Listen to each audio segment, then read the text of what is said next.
Mengejutkan tawaran solusi dari Komnas Anak dan Komisi Perlindungan Anak Indonesia terkait prahara hak asuh anak antara Ruben Onsu versus Sarwendah Tan yang kini bergulir proses mediasi di Pengadilan Negeri Jakarta Selatan.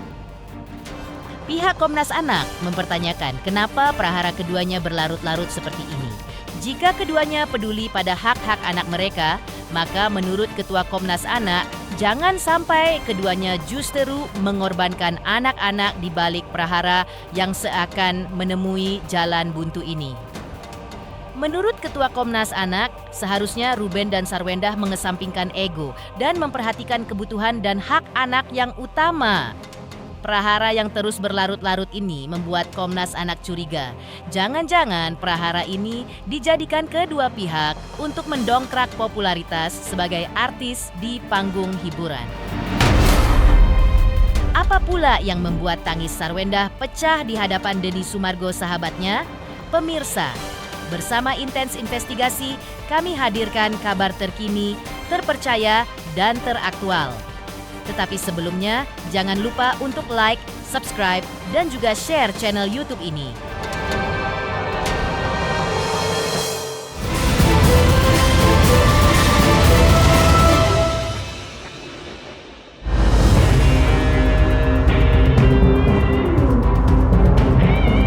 Prahara yang kian panas, Ruben Onsu versus Sarwendah Tan terkait hak asuh anak kini mendapat sorotan dari Komnas Anak. Ketua Komnas Anak Agustinus Sirait turut menanggapi prahara hak asuh anak kedua selebriti ini. Menurutnya, sebesar apapun konflik yang terjadi di antara kedua orang tua, kepentingan anak harus tetap menjadi prioritas utama. Ego dan persoalan pribadi sebaiknya dikesampingkan karena setiap anak berhak mendapatkan kasih sayang, perhatian, serta kehadiran utuh dari ayah dan ibunya. Tak hanya itu, kebutuhan anak mulai dari kehidupan sehari-hari, pendidikan hingga kasih sayang juga harus menjadi fokus utama kedua orang tua. Terlebih, seluruh hak tersebut telah dijamin secara tegas dalam Undang-Undang Perlindungan Anak. Selain itu, Agustinus Sirait juga menyampaikan pesan kepada Ruben dan Sarwendah agar jangan sampai ada niat keduanya untuk memanfaatkan masalah ini guna mendongkrak kepopuleran masing-masing pihak di panggung hiburan, mengingat keduanya adalah selebriti. Sebetulnya simpel ya, saya berkali-kali katakan sama rekan-rekan media, kalau memang kita sayang sama anak kita, apapun masalahnya antara orang tua itu dibuang dulu. Fokus kepada kepentingan anak. Kepentingan anak apa sih? Tercukupi kehidupannya, pendidikannya, kasih sayangnya yang terutama. Ayo dong sama-sama bersatu untuk memberikan kasih sayang utuh kepada anak. Itu aja. Makanya saya akhirnya jadi mencurigai ada apa kok ini problem ini tidak bisa terselesaikan. Menurut saya sesuatu hal yang mudah kok sebetulnya. Jangan sampai juga ya, ini kan kalangan selebritis, pesan saya jangan juga sampai ini memanfaatkan berita ini terus beredar di sosial media, di TV dan sebagainya untuk mendongkrak kepopuleran mereka atau meraih sesuatu demi populernya mereka, tapi melupakan hanya anak sebetulnya. Saya minta tolong juga ini kepada Ruben dan Sarwendah, betul-betul lah kalau memang cinta sama anak, sayang sama anak, ayo selesaikan masalah ini bersama-sama. Tinggal dibicarakan apa nanti ke depannya, anak berapa hari di Sarwendah, anak berapa hari di Ruben, bagaimana pendidikannya itu dibicarain dan harusnya nggak sulit ya.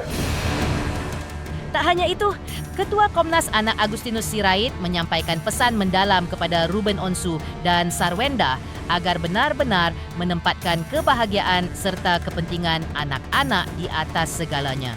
Menurutnya, kedua belah pihak perlu meredam dan mengesampingkan ego masing-masing demi menjaga tumbuh kembang serta masa depan buah hati mereka. Agustinus Sirait menegaskan, setiap sikap dan perilaku yang diperlihatkan orang tua akan menjadi contoh yang terekam dalam ingatan anak. Jika yang mereka saksikan adalah kebijaksanaan, saling menghargai, dan komunikasi yang baik, maka nilai-nilai itulah yang akan mereka bawa hingga dewasa. Sebaliknya, apabila anak terus menyaksikan pertengkaran, perselisihan, dan perebutan yang tak berkesudahan, pengalaman tersebut juga berpotensi membekas dan memengaruhi cara mereka memandang hubungan ketika kelak tumbuh dewasa. Dalam hal ini, Agustinus Sirait menawarkan Ruben dan Sarwenda untuk mendatangi kantor Komnas Perlindungan Anak guna menyelesaikan permasalahan yang saat ini sedang bergulir jika memang kesulitan untuk melakukan mediasi. Komnas Perlindungan Anak menawarkan untuk Sarwenda dan Ruben Onsu ya, beserta dengan tim pengacaranya, ayo datangi kantor kami, yuk kita selesaikan sama-sama. Kalau memang menemukan kesulitan untuk mediasi selama ini, kami akan bantu bagaimana kepentingan terbaik anak. Ya, anak itu tidak lahir dari seorang ibu. Anak itu lahir melalui ibu. Artinya apa? Anak itu bukan barang yang ingin dimiliki. Bukan barang dia. Let's say katakanlah sampai umur berapa mau dimiliki, karena nanti dia dewasa, dia nikah, dia pergi lagi ke suaminya kalau anaknya perempuan ya, seperti itu. Justru yang paling penting adalah hari ini untuk Ruben dan Sarwenda, perlihatkanlah kalian berdua sebagai orang dewasa yang bijak, sebagai orang tua yang bijak. Itu nanti akan di-capture anak-anak. Ingat loh. Dan mereka akan capture itu nanti bisa dibawa sampai dewasa. Selain Komnas Anak, pihak KPAI juga angkat bicara menanggapi polemik panas Sarwenda versus Ruben Onsu. Menurut pihak KPAI, kasih sayang kedua orang tua itu sangat penting bagi anak-anak. Oleh karena itu, proses mediasi diharapkan akan menghadirkan keputusan yang terbaik bagi kedua pihak dan juga bagi anak-anak. Tidak hanya itu, KPAI juga meminta jika nantinya terjadi eksekusi perpindahan hak asuh anak agar lebih dipikirkan perasaan anak-anak, kebutuhan perlindungan, dan kebutuhan-kebutuhan lainnya. Karena eksekusi barang, rumah, tanah berbeda dengan eksekusi orang. Itu nanti putusan pengadilan menentukan siapa sesungguhnya nanti yang memiliki kuasa asuh gitu ya. Namun bagi kami adalah bagaimana keputusan tersebut apapun itu gitu ya, tetap melihat kepentingan terbaik bagi anak, tumbuh kembangnya gitu ya, mendengarkan suara anak, karena mereka anak ya tentu seorang manusia yang memiliki hak sama dengan orang dewasa gitu ya. Dan sesungguhnya kedua orang tua itu sangat penting bagi anak. Nah, oleh sebab itu saya berharap itu putusan yang terbaik ya, terpenting terbaik bagi anak. Dan kami tentu sifatnya menunggu ya dari putusan pengadilan. Mudah-mudahan memberikan putusan yang terbaik. Kemudian yang juga penting biasanya adalah bagaimana memastikan menjalankan putusan. Karena misalnya nanti ada eksekusi anak gitu ya, katakanlah andai ya Mas Ruben mendapatkan hak asuh ya, sementara secara fisikly kan Ananda kan berada di Pak Sarwenda. Nah tentu eksekusi anak tentu tidak sama dengan eksekusi barang, rumah, tanah gitu ya. Mereka adalah punya perasaan, punya keinginan kedekatan dengan kedua orang tuanya. Nah tentu ini akan mengalami situasi-situasi yang tidak mudah menurut saya. Tak hanya itu, KPAI juga berharap agar mediasi Ruben Onsu dan Sarwenda akan berujung pada komitmen bahwa kedua orang tua memiliki akses yang sama untuk mengasuh anak-anaknya. KPAI juga berharap bahwa kedua belah pihak nantinya memiliki hak untuk bertemu dengan anak-anak mereka dan anak-anak juga memiliki hak untuk bertemu kedua orang tuanya. Karena anak-anak butuh figur ayah dan butuh figur ibu meski dalam situasi telah bercerai. Karena boleh ada mantan istri atau mantan suami, tapi tidak ada yang namanya mantan anak. ada mediasi ya di pengadilan. Mudah-mudahan di mediasi itu kedua belah pihak memiliki akses yang sama untuk mengasuh ya. Kedua belah pihak memiliki hak ya, untuk bisa bertemu dengan orang tua. Karena kebutuhan anak itu sebetulnya terkait kasih sayang, terkait kedekatan, kelekatan gitu ya. Nah ini sebetulnya kedua belah pihak ini diharapkan mampu dan bisa memberikan kasih sayang. Artinya tidak saling menyandra, tidak saling saling menjelekkan antara satu dengan yang lain ya. Karena anak-anak ini kan butuh figur ibu, figur bapak gitu ya.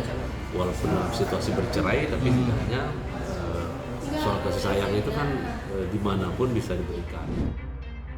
Di sisi lain, pihak Ruben Onsu melalui kuasa hukumnya Minola Sebayang membongkar alasan Ruben Onsu tak langsung mendatangi rumah Sarwenda secara langsung ketika rindu bertemu anak-anaknya.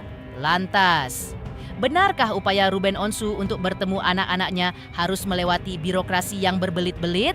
Pemirsa Intens Investigasi, jangan lupa saksikan terus Intens Investigasi dan pastikan jangan lupa untuk like, subscribe, share, dan juga komen. Tim redaksi Intens Investigasi juga mengucapkan banyak terima kasih kepada semua subscribers hingga channel Intens Investigasi kini menuju 4 juta subscribers.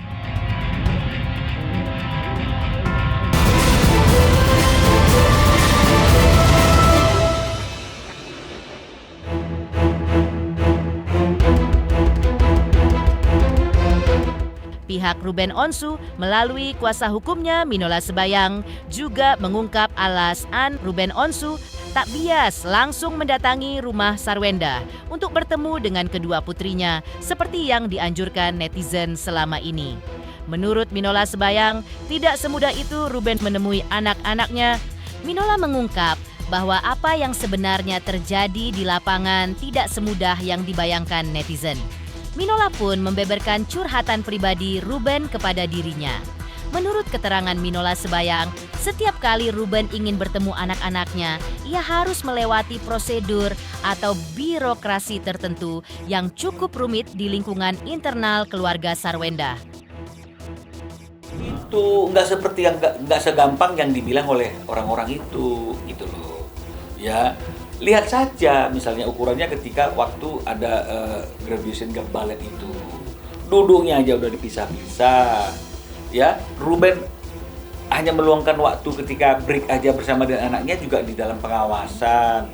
Jadi Ruben bilang, "Bang, aku kalau mau ketemu anak itu ada birokrasi gitu loh kan." Tapi ini karena bagaimanapun juga Ruben adalah ayah kandungnya gitu loh. Jadi jangan lu pakai kalimat-kalimat yang seolah-olah kamu lebih paham tentang anakku daripada aku sebagai ayahnya.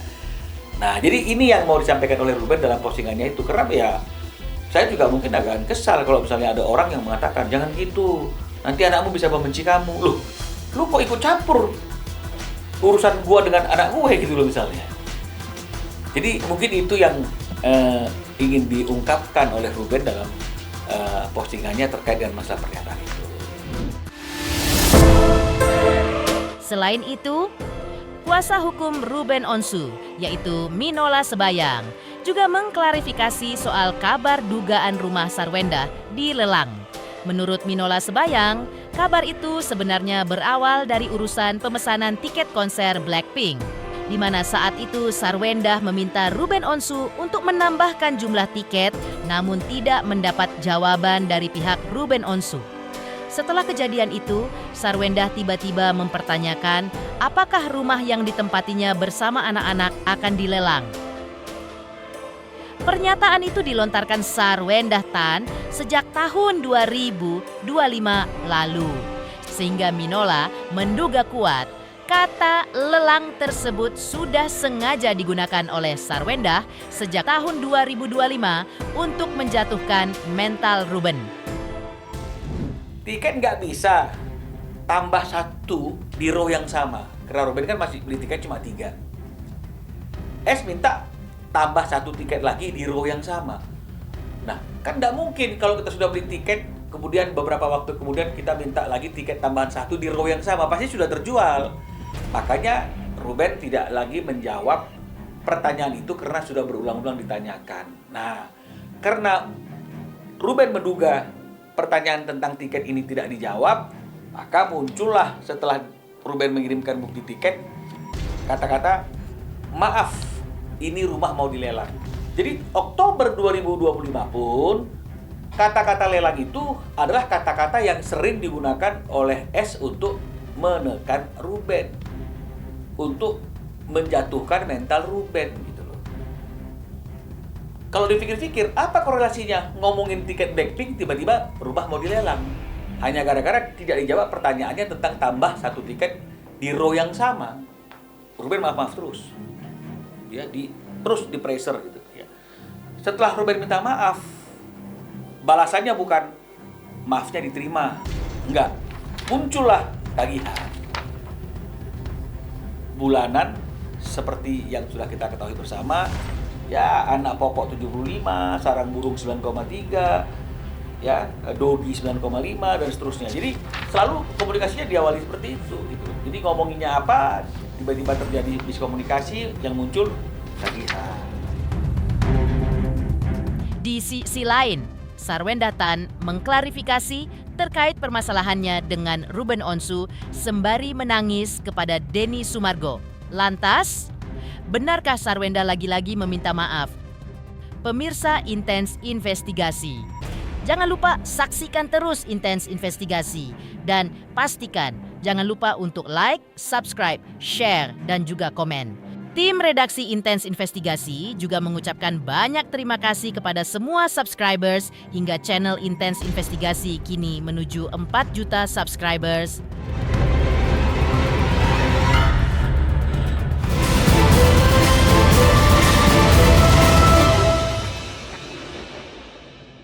Mereka beneran masih ada nggak buat aku gitu, tapi ya sorry.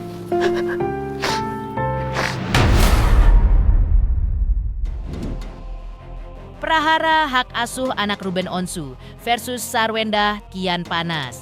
YouTuber Denny Sumargo yang sebelumnya melihat prahara kedua sahabatnya ini sangat sensitif dan sempat tidak berniat untuk mengundang mereka tampil di podcastnya. Tampaknya berubah pikiran. Sarwenda berhasil dihadirkan Denny Sumargo sebagai bintang tamu di kanal YouTube-nya. Semula pertemuan keduanya berlangsung hangat, namun kemudian berubah haru biru ketika tangis Sarwenda tak terbendung. Dengan penuh penyesalan, Sarwenda menyampaikan permohonan maaf secara terbuka kepada masyarakat atas tindakan atau hal-hal kurang baik yang mungkin sempat ia tampilkan saat live di media sosial selama ini. Terima kasih buat kalian yang masih selalu ada. Ada beberapa poin yang memang harus Sarwenda evaluasi ya. Aku tahu kok. Gue juga ngelihat kurang bagus sih memang.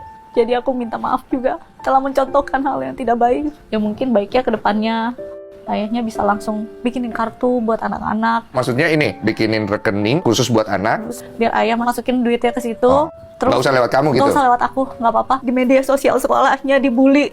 Dibilang anak nggak tahu diri, anak ini, anak itu. Saya sebagai ibu, saya benar-benar sakit hati ketika aku kerja. Anak aku main di depan.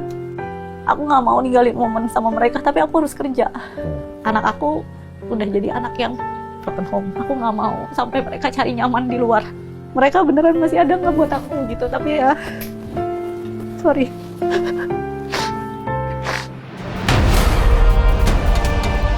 Pemirsa Intens Investigasi, jangan lupa saksikan terus Intens Investigasi. Dan pastikan jangan lupa untuk like, subscribe, share, dan juga komen. Tim redaksi Intens Investigasi juga mengucapkan banyak terima kasih kepada semua subscribers. Hingga channel Intens Investigasi kini menuju 4 juta subscribers.